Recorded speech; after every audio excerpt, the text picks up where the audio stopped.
Hi, everyone, and happy Tuesday. And let me welcome you to Live Weather Impact here on WCNC Plus. I'm meteorologist Brittany Van Voorhees. If you missed us yesterday, Chief Meteorologist Brad Panovich has the week off. He's skiing, maybe snowboarding, I don't really know, with the wife and kids. So hopefully he has a great time. But we have other folks who are skiing and snowboarding, maybe a little bit closer to home to go to. This is a live look here at Beech Mountain. As we know, some of our resort cameras sometimes will go in and out, kind of ebb and flow. Maybe it's connectivity, maybe it's just technology in general, but there you go. You can see a great day, I think, for folks who like to ski and snowboard. Personally, myself, my dad tried to teach me how to water ski for years and years. I could not get up, no matter what he tried, so I will not be trying my hand at regular skiing. But if you are someone who enjoys it, Jeb, this is just the truth. We got to talk about the truth of the matter. Sorry, microphone. So if you are someone who enjoys it, today probably a good day to go to Beech and Sugar Mountain. Now, temperatures there are a lot colder than here, of course, in Charlotte. Right now it's at 40 degrees here in the Queen City. We only got into the upper 40s this afternoon. But I haven't seen Boone and Jefferson get out of the 20s today. But I do want to remind people that Boone and Jefferson, those are specific sensors at places near App State and, of course, up in parts of Ashe County. That does not include 3,500 feet and above. You know where I'm talking about. Blowing Rock, Banner Elk, Beech Mountain, Sugar Mountain, and, of course, the elusive Grandfather Mountain, which we went over some of that data yesterday with Tim Buckley. So if it's 22 in Boone right now in Jefferson, it's probably closer to about 15 or so up in places like Beech and Sugar Mountain, which also means something else is lower. The wind chills. Right now it's 11 in Boone for it feels like 10 in Jefferson, but probably closer to 0 for those areas I just showed you. Thankfully here in Charlotte, we're not nearly that cold, and it's pretty rare to get that cold here in the Queen City. We're at 37 right now in Charlotte, with again the actual air temperature being closer to 40. As we go for the hourly forecast this evening, you can see we have a pretty steep drop off to near 27 for an overnight low. This is really semantics, honestly, but you know, us meteorologists, we're all about data. Tonight is going to be not as cold as this morning. And if you have a thermometer and you're thinking, well, Brittany, technically 27 is lower than where I was this morning, it's not the temperature. It's the wind chill. I know you've heard that before. With lighter winds tonight, the wind chill is not going to be quite as low. So our low this morning was right around 29, but our feels like it was closer to 20, thankfully. It's not going to be the case as we enter the overnight hours. So 27 in Charlotte, teens and lower 20s up in the mountains. Again, a lighter wind. So we know that the forecast tonight is going to be chilly, but not quite as chilly as we were this morning. But what about the afternoon?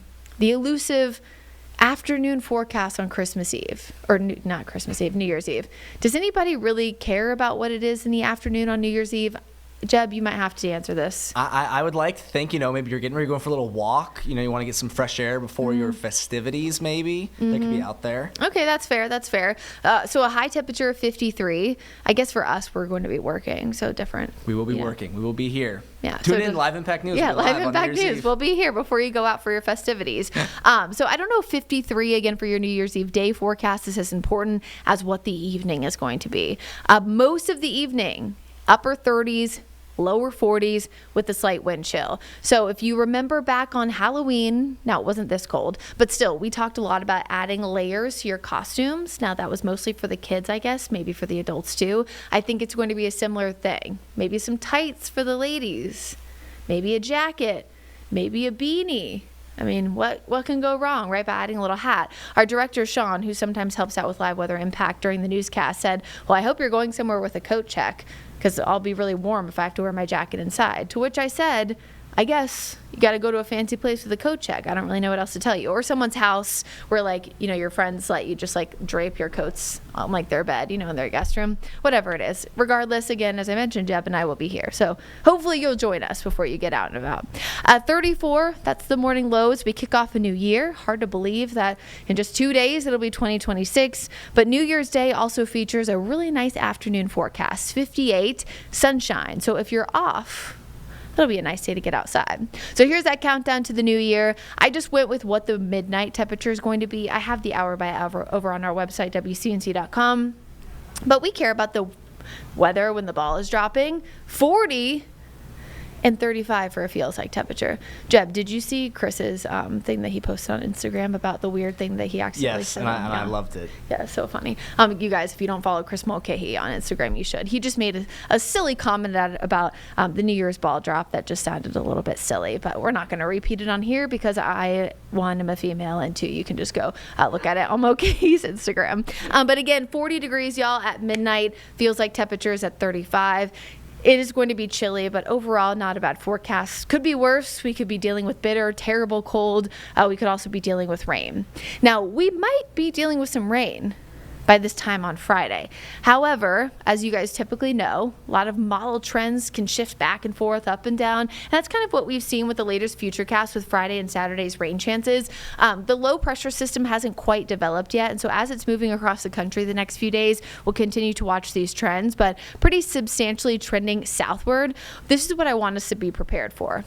A low pressure system comes in Friday night into Saturday. Whether we see rain or not, it's likely going to be one of those cold air damming wedge setups, even if it's not technically a wedge, but with cloudy sky conditions, a little bit cooler, and rain likely just south of us. So as you can tell here, the latest model shows rain in Columbia, but maybe not in Lancaster County. Well, just a couple miles further north, again, we'd be seeing rain here locally. So I want us to prepare for the chance of rain Friday night, Saturday morning, mainly south of Charlotte. But again, a lot can change, as we know, between now and then. Right now, I'm cautiously optimistic because Friday is the Duke's Mayo Bowl here in Charlotte.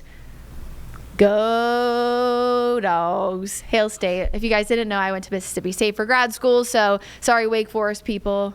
I try to be loyal to the Carolinas when I can, but my team is in town. Kickoff is at 8 o'clock. Because of that small chance of rain, I'm adding in that 20% chance of a brief shower, but for the most part, it's actually going to be pretty comfortable, 40s and 50s, but because of that incoming potential for rain, even if it's south of us and cloud cover, will actually allow for a little bit of humidity.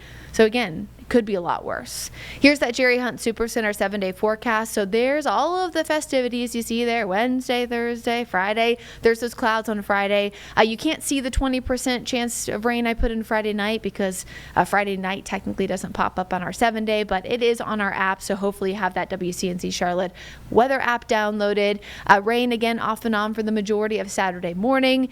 Brief cool down Saturday afternoon before we're actually soaring into the 60s by this time next week. I didn't get to show it during any of our newscasts because we had so much stuff to talk about. So here you go. Here's a little preview of that 10-day forecast. We'll stay in the 60s for a few days, but it looks like we trend eventually back to near average for this time of year by next Friday, which is also, and when I say next Friday, I don't mean the 2nd, I mean the 9th, which will also be the next home game for the Charlotte Checkers. So it won't matter if it's raining or not because you'll be inside. Also, go Checkers because I went to their game last weekend where they won in overtime and it was so much fun. So we love the Checkers. Anyway, folks, we're going to go to a 2-minute break, and then after that, we'll be back with Chief Meteorologist Tim Buckley from WFMY to talk more winter weather, New Year's, all that good stuff. And of course, he and I will be together all week. We'll see you in 2 minutes.